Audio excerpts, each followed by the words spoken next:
Hello, sweet parents. Welcome to the When Our Adult Children Walk Away podcast. My name is Dr. Janet Steinkamp, and during each episode of When Our Adult Children Walk Away, I will provide my professional and personal insights, information and opportunities for your self-reflection and growth, tips and tricks to make every day count, and encouragement to keep moving forward. I'm here to help you dig deep and get down to the root causes so that you can find your way out of the darkness to a positive and lasting relationship. Grab your notebook and a pen, settle into your favorite chair, and let's get to it. In this episode, we're going to take a deep dive into the first 10 reasons your eggshells should be and can be of value to you.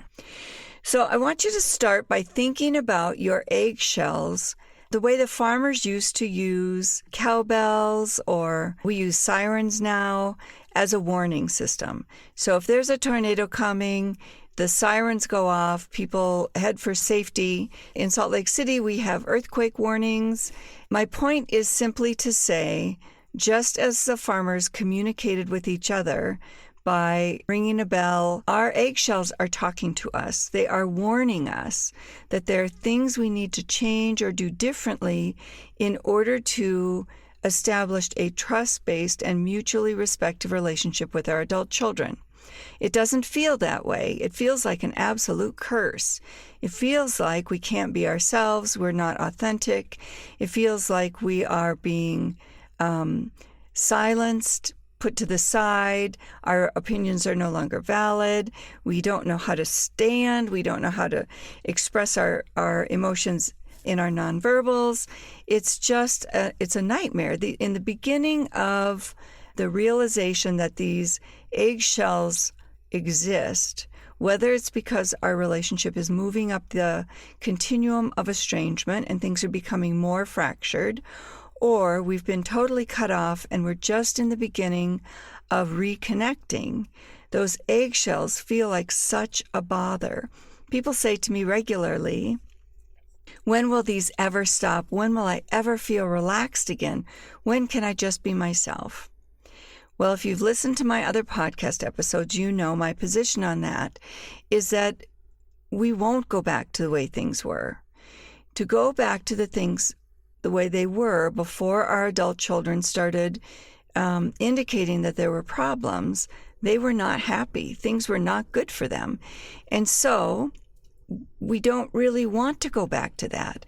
We need to establish, discover, create a new best, a new relationship that is based in trust and acceptance of each other's opinions and values, even when they're different, even when they are in conflict.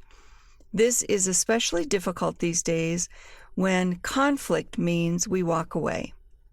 Conflict means we just don't belong together. Instead, managing difficult conversations can ensure that we can stay in contact, though not in the same way. So let's begin with the first of the reasons why walking on eggshells is truly a gift. It is a tool that we can use to improve our circumstances. Number one is the constant self-editing. It is painful. It feels so forced and unnatural.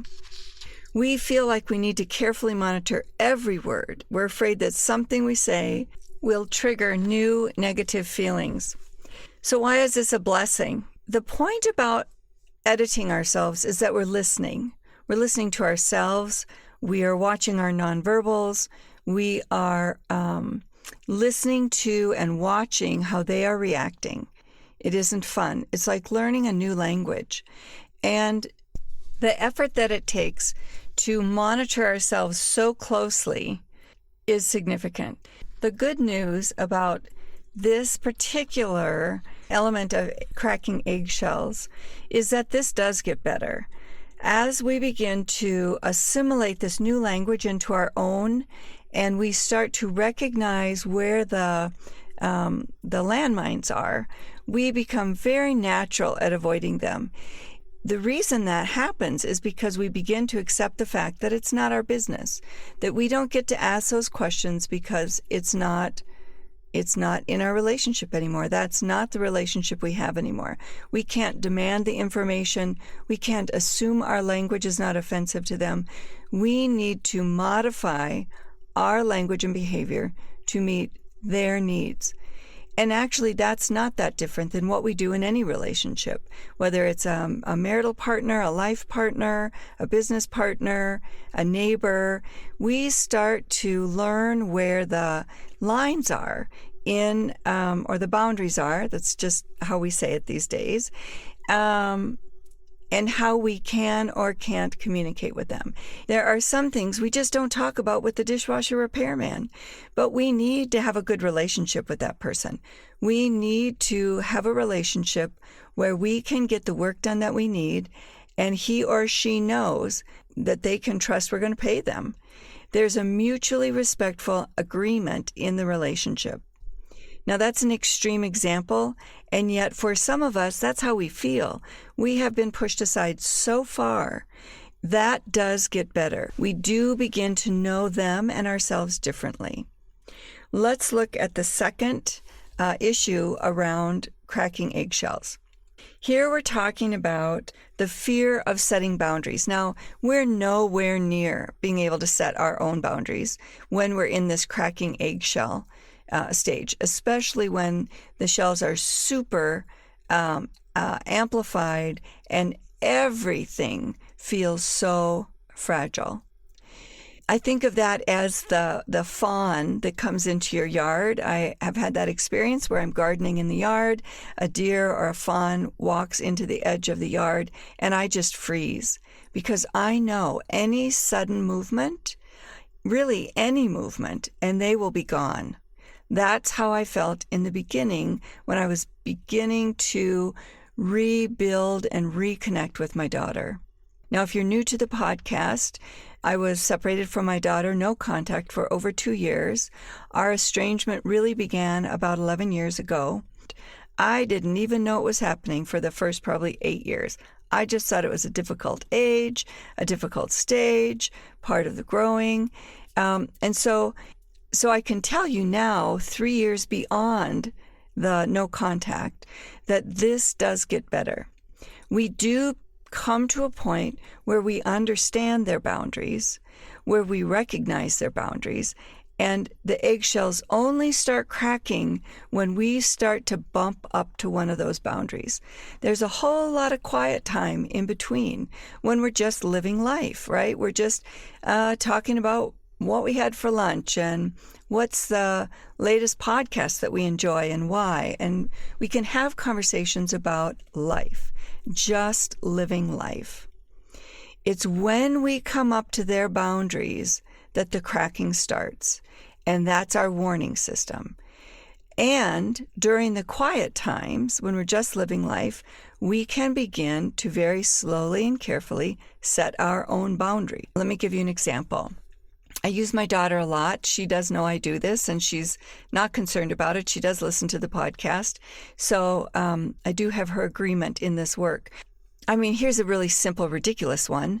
I do most of the grocery shopping, and so when she comes home from work at the end of the day, she'll grab a bubbly or some kind of drink out of the refrigerator and never gives it a thought.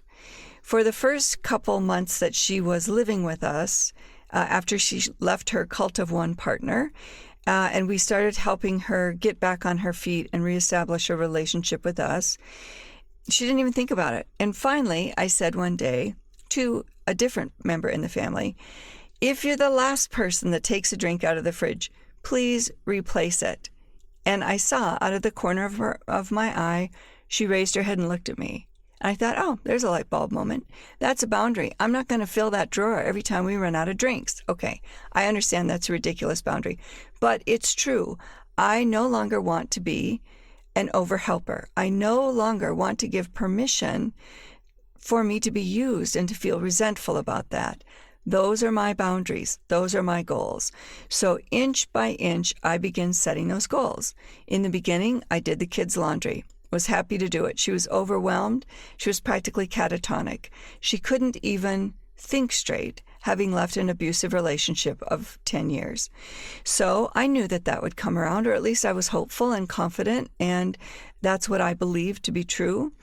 And so in the beginning, I was happy to do those things. I don't do them anymore. Slowly but surely, I backed off. I didn't fold the basket of clothes. I didn't put away the dishes. I didn't put the dishes in the dishwasher. I waited for her to do those things. If it got to the point that the kids were looking for clothes and there weren't any more clean clothes in the closet, I would mention, oh, the boys had to ask for clean clothes this morning. I wonder if we could have a clothes folding party tonight. That was how I broached the subject with her. Now, she calls for the clothes folding parties. I'm impressed that she's now engaging her 7-year-old children in the process of taking care of themselves. Of course they should be able to do this. Of course they should be doing these chores. So easy for me to sit here and judge that, right? I didn't just come out of a 10-year relationship that was living hell. I didn't come out of a hole and a crevasse that was so deep she could hardly think straight. It's taken time and patience and space. My job is to back off, give her space, create room for her to make her own decisions. And if she wants those kids to live out of clothes baskets, that's her choice. It is not mine to correct. I am no longer her mom in that role. I'm here as a support. I'm here to encourage and be a cheerleader. I'm here to keep my mouth shut when it's not my place to have an opinion. So those boundaries do become clearer, more clear, I should say. They do become more defined. She has to begin to define them for herself. Now, in many of your cases, your adult children begin by saying, you crossed a boundary. You stepped over a boundary. And we did have that for many years. I was not listening, not hearing or understanding or recognizing her boundaries. So that's how we got estranged in the beginning. So if you're at that stage, absolutely listen to your eggshells crack. Listen to the warning when you start to come up against a boundary. If you're second guessing sending that text, don't send it. If you are second guessing reaching out to see if they read your email and you're second guessing it, or feeling like I'm just going to take this one brave step, wait a minute. Think about it. Listen to your eggshells. Number 3, feeling like you're losing your authentic voice. Of course we feel like we're losing our authentic voice. We've been told in 7 different ways from Sunday that our old voice wasn't good. Our old voice, position, tone, the inflections, the vocabulary choices were not correct. They were wrong, insulting, abusive. Pick your descriptor. Of course, we're going to feel like our authentic voice was wrong, bad. It needs to be different, changed, not ours. And so we have to, in order to regain that relationship, we have to humble ourselves to that and listen to ourselves from their perspective. Sometimes, I mean literally listen to yourself. Voice record a conversation you have with somebody that you're angry with or frustrated with or feeling like you know better than them. Listen to how you communicate.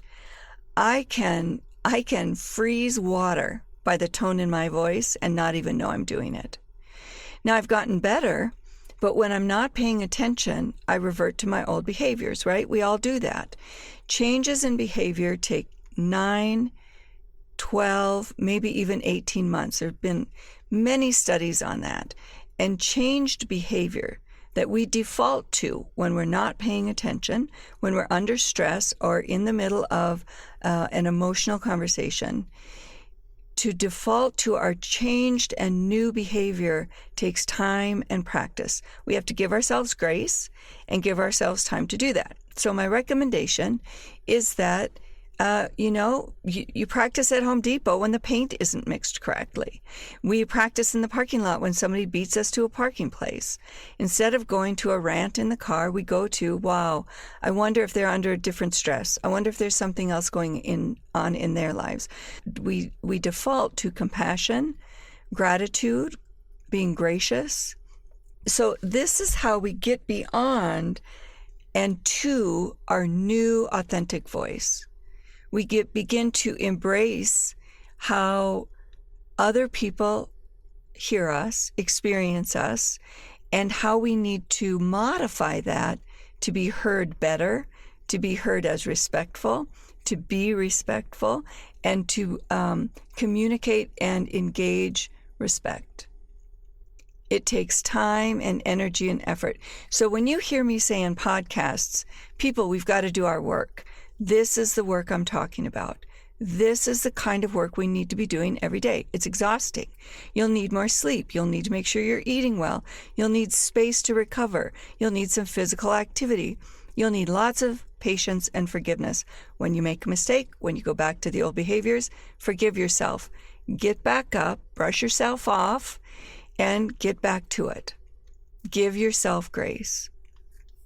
Number 4, we become hyper-reactive to our children's reactions. We need to in the beginning. In the early stages of estrangement, when we move through that first stage of grief into the belief, we're believing now that our relationship is in trouble and we're on the continuum of estrangement. We move into and through anger. We begin to process and express our own emotions. And we move into the despair and experience that depth of pain and loss from the rejection. We begin to move into acceptance. And in that stage of acceptance, we begin to recognize the value in our adult child's reactions to us. They are sending us important, critical information to repairing our relationship and moving back off that continuum. It is, again, exhausting.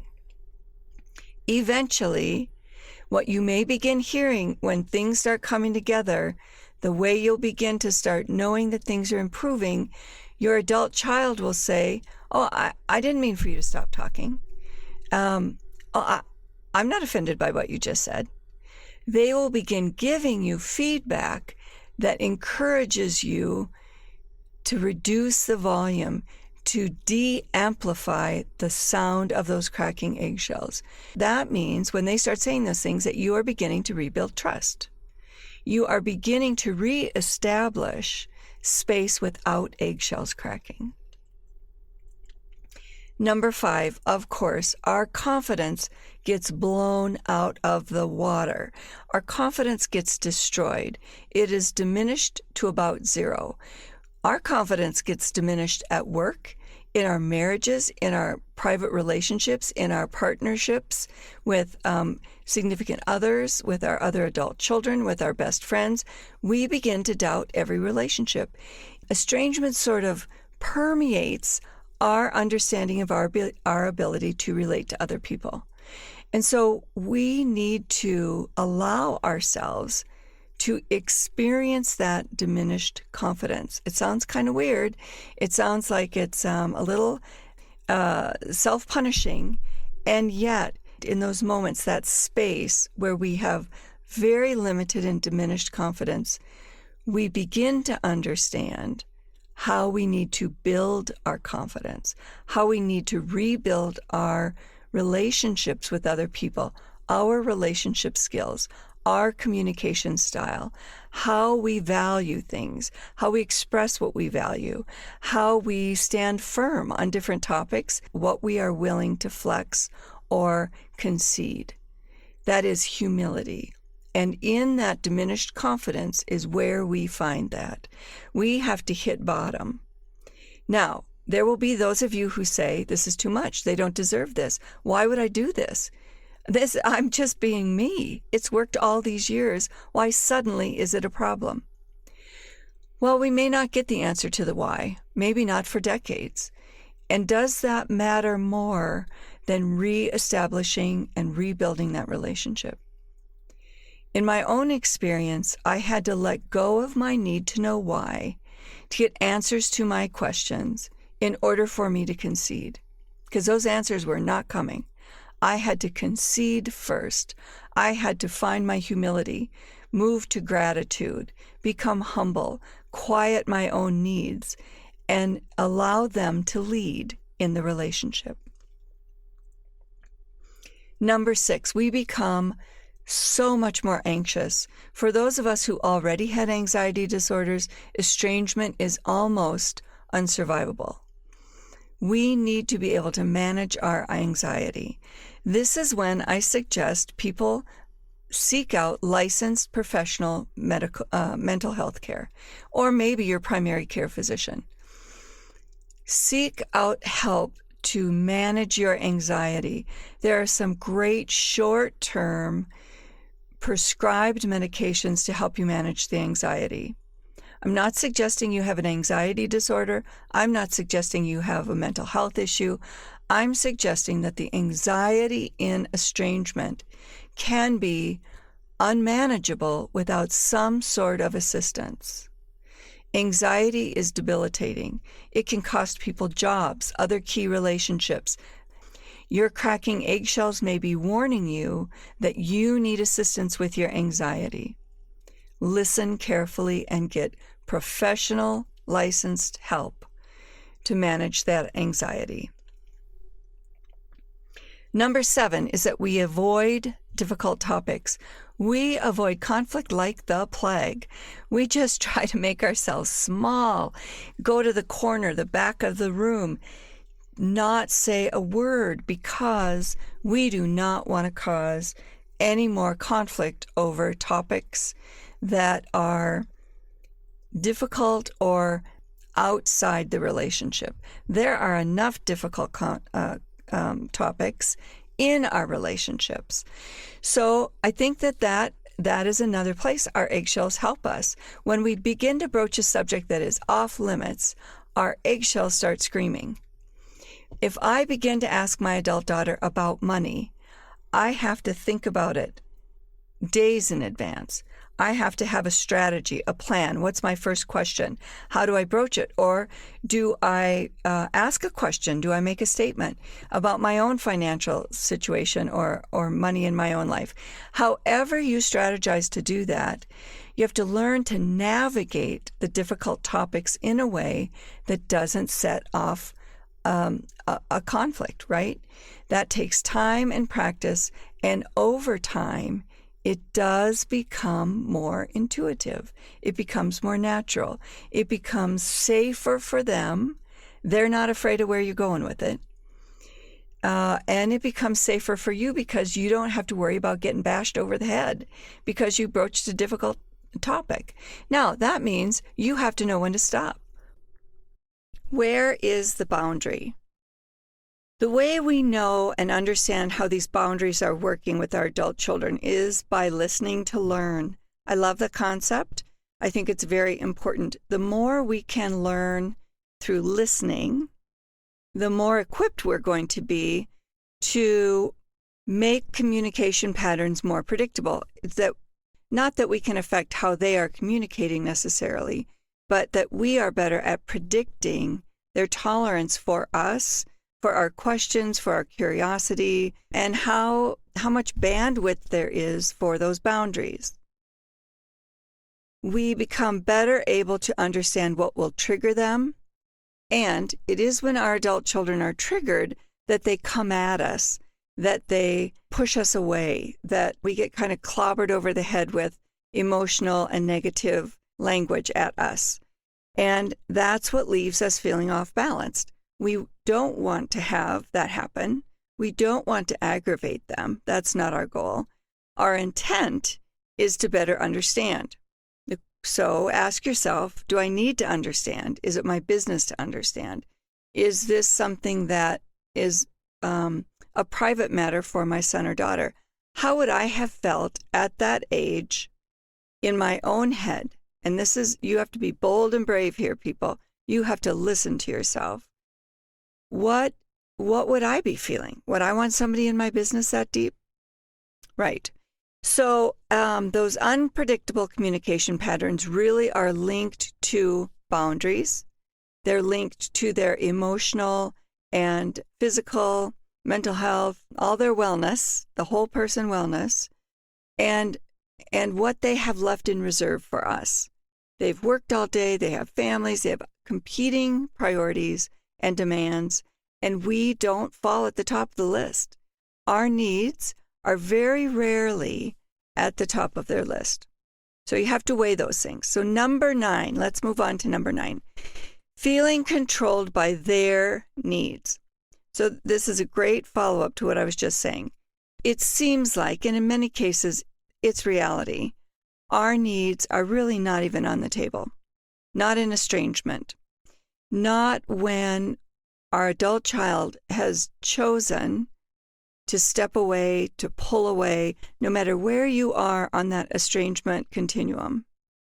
Your adult child is perceiving, experiencing, feeling something that is causing them to step away. Most often, what we hear from adult children is that they have tried. They have tried to tell us what's going on. They've tried to tell us what's bothering them, and either we're not listening or we're not ready to absorb it. In my own case, I didn't understand the magnitude of what I was being told. I thought it was passing phase for a very long time, right? We start in that stage of disbelief in estrangement grief. We can't even believe it's happening, right? So when we get to the point where we feel controlled by their mood, we are well down the path of estrangement. So this is a great place to engage your listening to learn skills. Quiet, basic communication strategies. Repeat back or rephrase what you've just heard so you check with them to make sure you've understood correctly. Ask a clarifying question, not a curiosity question, a question for clarification. And give them time and space to come to you. Give them space to choose whether they want to come and talk with you or whether they're going to handle it on their own. Some of the trickiest situations are when we know from our own lived experience, we know from watching that there is something going on that needs to be addressed. Our knowing it does not give us permission to put that knowledge into their space. They need to learn a lot about life on their own. And if you were a helicopter parent like me, if you are very involved, if you're an overhelper, they may very likely not have gained the skills that they needed to navigate life in a more informed way, to make decisions that they are called on to make. And now isn't the time. We don't get to make that up. We don't get to reparent. What we can do is listen. And if they ask for feedback or insight, you might want to share it. You might also want to defer to them. You know, I might have an opinion. However, your opinion is really what matters. Tell me where you're getting stuck. What are the pieces that are missing for you? So you don't impose your own position on them. If they continue to ask, of course, it may be a situation where you really could help them make an informed decision. They need to pursue that information. Number 10, this is our last of the first 1 through 10 eggshell gifts that we can glean from those cracking eggshells. And that is sacrificing our needs. Our needs are no longer on the table. Our needs, from our adult child's perspective, have been at the forefront of their life, their entire life. And so we really, again, need to defer to what they need. Now, we've in many ways been doing this since before they were born. I mean, in the womb, we were talking about what are you eating, how much are you eating, are you getting enough rest, all that stuff. So it sounds funny for me. It actually kind of feels funny to say that we need to sacrifice our needs for theirs. Now, remember, we're talking about estrangement. So again, your relationship is somewhere on that continuum. I'm not talking about, this is not a healthy, respectful, mutual relationship. That's a different kind of thing. This, in estrangement, means we need to sacrifice our needs. But now we're talking about different needs. Our needs to share, guide, counsel, help, inform, recommend, make that phone call that we know they are not going to make. We can't do those things. Any one of those things I just listed off, those meet our needs.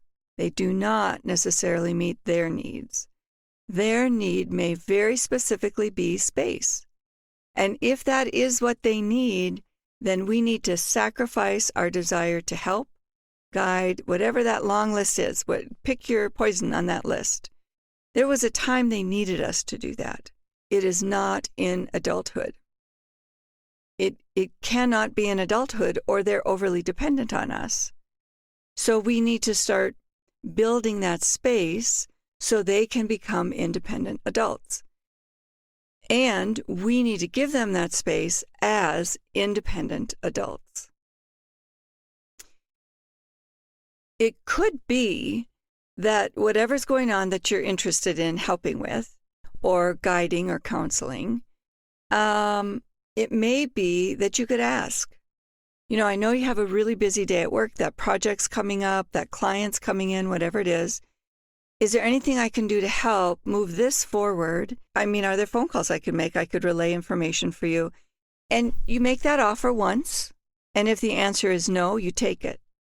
And if the answer is, well, let me give that some thought, give them space. Let them come to you. They're not going to forget that you offered. We wonder, did they forget? We wonder if they forgot that they were going to do something for us at Father's Day and, take us out to dinner, whatever, and it never happened. They do not forget those things. They know just like we know. Another thing that happens when we are trying to figure out our needs versus their needs, or in relation to their needs, we also find ourselves very burned out, right? If we continue to be a fixer, over-helper, and get in their business, we will continue to be clobbered over the head. They will continue to push away. If we can sort out what our needs are from theirs, remember we're listening to learn. What is it? Where's their boundary? What do they truly need? What do they think they truly need? And then we can move on. We can let go of our desire to be the problem solver for them. And we can fill that time and use our energy differently. We can volunteer. We can go to the hospital and rock babies. We can go to the local animal shelter or a rescue group and help. We can deliver Meals on Wheels. We can help a neighbor get to a medical appointment. There are all kinds of other ways we can help and give our adult children the space they need to make their own decisions and solve their own problems. This is a very dense and in-depth episode. The next episode, we will dig into numbers 11 through 20 of the gifts of our eggshell noise. When those eggshells start cracking, what does it mean? That is our warning system. And as much as people want it to go away, we need the warning system. You've probably downloaded this episode already. If not, download it and make sure that you keep it so you can listen to it multiple times. There are things I've said today that you probably are thinking I'm nuts, that I'm crazy, that I don't know what I'm talking about. Absolutely okay. It's natural and it's normal. People cannot absorb this all at once. Each one of these points could be its own podcast episode. So again, listen, re-listen. Feel free to email me if you have questions. My email is janet@jesteinkamp.com. It's all over the When Our Adult Children Walk Away website. It's also available in the tagline of this episode. And I just encourage you to continue to listen to learn and really think about your presence in their life. There's no shame. There's no shame in estrangement. There is often room for grace and forgiveness, for accountability and holding ourselves accountable. And to me, that is the beautiful work that we can do for our adult children.